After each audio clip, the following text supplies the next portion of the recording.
Guys premiere pro में हमारे काम को आसान बनाने या फिर हमारे एडिटिंग को आसान बनाने के लिए हमारे पास काफ़ी सारे जो हैं वो डिफ़ॉल्ट वर्क स्पेस है। जैसे अभी हम लोग जो है वो एडिटिंग वर्क स्पेस के अंदर है, तो इसका मतलब क्या है?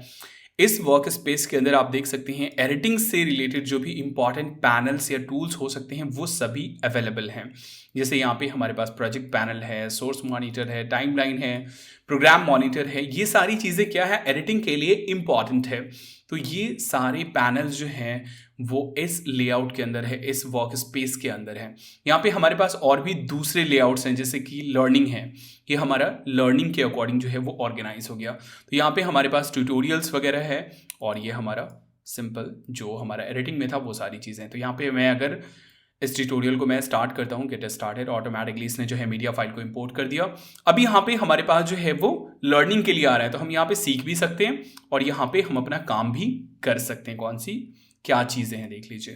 तो ये लर्निंग के हिसाब से जो है वो ये लेआउट हो गया, ये हमारा वर्क स्पेस हो गया। वैसे ही यहाँ पे हमारे पास असेंबली है। अब यहाँ पे हमारी सारी फुटेज होंगी। यहाँ पे ये हमारा प्रोग्राम हो गया, ये हमारा सोर्स मॉनिटर हो गया और उसके बाद ये हमारा टाइमलाइन हो गया। तो हमें असेंबल करना हो, सिंपल ये सोर्स मॉनिटर का हम लोग यूज़ कर सकते हैं। इन किया मैंने, आउट किया मैंने, और उसके बाद जो है इसके ऊपर काफ़ी डिटेल में हम लोग जानेंगे। तो ये हम लोग असेंबली के लिए यूज़ करते हैं। वैसे ही एडिटिंग आपने देख ही लिया। एडिटिंग के लिए जो भी इंपॉर्टेंट पैनल्स हो सकते हैं वो इस वर्क स्पेस के अंदर है। उसके बाद यहाँ पे हमारे पास कलर करेक्शन के अकॉर्डिंग है। तो अगर हमें कलर करेक्शन वगैरह करना हो तो यहाँ पे देख लीजिए लूमेट्री कलर का जो है एक सेक्शन यहाँ पे ऐड हो गया है। वैसे यहाँ पे हमारे पास जो है वो इफेक्ट्स के लिए जो है वो अलग से लेआउट है या फिर वर्क स्पेस आप कह लें। उसके बाद जो है ऑडियो एडिटिंग से रिलेटेड देख लीजिए, यहाँ पे हमारे पास जो है एक अलग लेआउट जो है वर्क स्पेस जो है वो आ गया। तो पैनल जो है वो ऑटोमेटिकली ऑर्गेनाइज हो गए एडिटिंग के अकॉर्डिंग। उसके बाद यहाँ पे हमारे पास जो है वो ग्राफिक्स है, तो देख लीजिए काफ़ी सारे ग्राफिक्स जो है वो यहाँ पे आ गए हैं। उसके बाद जो है यहाँ पे हमारे पास लाइब्रेरीज है जिन्हें हम एक्सेस कर सकते हैं। तो डिफ़ॉल्ट जो है वो हमारा एडिटिंग है। अभी यहाँ पे कुछ चीज़ें हैं जिसके बारे में मैं आपको बताना चाहूँगा। सबसे पहले ये देख लीजिए, ये हमारा विंडो और इसके अंदर ये है हमारा वर्क स्पेस। तो यहाँ पे देख लीजिए अभी हम लोग एडिटिंग के अंदर है। अगर हमें जो है ऑडियो के अंदर जाना है, हम यहाँ से ऑडियो के अंदर जा सकते हैं। यहाँ से भी हम लोग स्विच कर सकते हैं। तो यहाँ से हम लोग जो है वो दूसरे इसमें भी स्विच कर सकते हैं। दूसरी चीज़ यहाँ पे रीसेट टू सेव लेआउट के ऊपर अगर आप क्लिक करते हैं तो हमारा अगर कुछ गड़बड़ हो जाता है तो वो यहाँ पे रीसेट हो जाएगा। फॉर एग्जाम्पल अगर हम लोग अभी एडिटिंग के अंदर है और मेरा ये जो पैनल है इसको मैं क्लोज कर देता हूँ, ओके, या फिर किसी वजह से ये डिलीट हो गया। अब ये हमारा पूरा गड़बड़ हो गया, मुझे समझ में नहीं आ रहा है कि मैं क्या करूँ। तो मैं क्या करूँगा, यहाँ पे विंडो में जाऊँगा, वर्क स्पेस, हमारा एडिटिंग सिलेक्टेड है, यहाँ पे रीसेट टू सेव लेआउट और ये हमारा डिफ़ॉल्ट लेआउट जो है वो हो जाएगा। वैसे ही हम चाहें तो इन सारे लेआउट्स को, इन सारे पैनल्स को ऑर्गेनाइज भी कर सकते हैं अपने हिसाब से। जैसे मुझे टाइमलाइन में थोड़ा सा और स्पेस चाहिए, मुझे थोड़ा सा और ऊंचा करना है, तो देख लीजिए यहाँ पे जो लाइन आ रहा है ना, यहाँ पे मैं लेके आया, ये डबल एरो आ गया है ना, और उसके बाद इसको मैं स्ट्रेच करके ऊपर डाल सकता हूँ और ये हमारा यहाँ पे काफ़ी सारा स्पेस हो गया। यहाँ पे 3 पैनल का जो है वो कॉर्नर है, तो इसके ऊपर अगर मैं क्लिक करके इसको करता हूँ तो तीनों जो है वो एडजस्ट हो रहा है। तो आप जो है अपने हिसाब से किसी भी पैनल को एडजस्ट कर सकते हैं और कहीं पे भी किसी को भी ड्रैग करके डाल सकते हैं। देख लीजिए जैसे फॉर एग्जांपल ये हमारा जो है वो टूल पैनल है, तो मैं इसको उठा करके यहाँ पे डाल देता हूँ। ओके, मैंने यहाँ से इसको ड्रैग किया, सॉरी,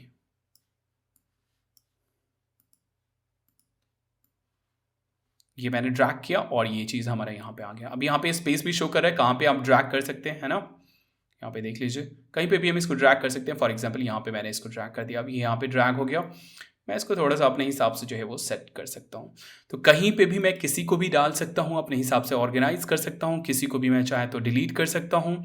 जो मुझे करना है वो मैं कर सकता हूँ। अगर कुछ गड़बड़ हो जाता है तो मैं यहाँ से यहाँ पे आऊँगा वर्क स्पेस और उसके बाद जो है उसको मैं रीसेट कर दूंगा। अब यहाँ पे एक और चीज़ मैं आपको बताना चाहूँगा कि अगर आप अपने अकॉर्डिंग, अपनी सहूलत के अकॉर्डिंग जो है वर्क स्पेस सेव करना चाहते हैं, फॉर एग्जांपल मैं ये चाहता हूँ कि ये पैनल जो है वो यहाँ पे हो। ओके, सॉरी, पता नहीं क्या प्रॉब्लम आ रही है। ओके, इस पैनल को मैं यहाँ पे चाहता हूँ, ठीक है, मैं यहाँ पे चाहता हूँ इस पैनल को, और उसके बाद जो है मैं इसका साइज थोड़ा सा बढ़ा देना चाहता हूँ और मैं इस लेआउट को जो है वो मैं सेव करना चाहता हूँ। तो मैं जाऊँगा विंडो, वर्क स्पेस और उसके बाद जो है save as a new work space. Okay, और इसका मैं नाम डाल देता हूँ डेमो फॉर एग्जाम्पल। ओके, अब ये हमारा जो है वो लेआउट सेव हो गया। हम लोग फॉर एग्जाम्पल एडिटिंग में आ सकते हैं जो कि डिफ़ॉल्ट है। मैं इसको रीसेट कर देता हूँ एक्चुअली। ओके, एडिटिंग को मैं रीसेट कर देता हूँ, तो ये हमारा डिफ़ॉल्ट हो गया। अब हमें डेमो के लेआउट में जाना है, तो हम इस लेआउट में आ जाएंगे। तो आप अपनी अकॉर्डिंग जो है वो लेआउट को, वर्क स्पेस को कस्टमाइज़ कर सकते हैं, न्यू सेव कर सकते हैं। अगर कुछ गड़बड़ हो जाती है, जैसे नए नए में जो है ना कुछ गड़बड़ हो जाता है, कुछ डिलीट हो गया, कुछ से कुछ हो गया, कुछ समझ में नहीं आ रहा है, तो ऐसी सिचुएशन में सिंपल है, आप जाइए वर्क स्पेस में और उसके बाद जो है उसको रीसेट कर दीजिए और वो आपका जो है वो डिफ़ॉल्ट रीसेट हो जाएगा। तो ये था हमारा वर्क स्पेस।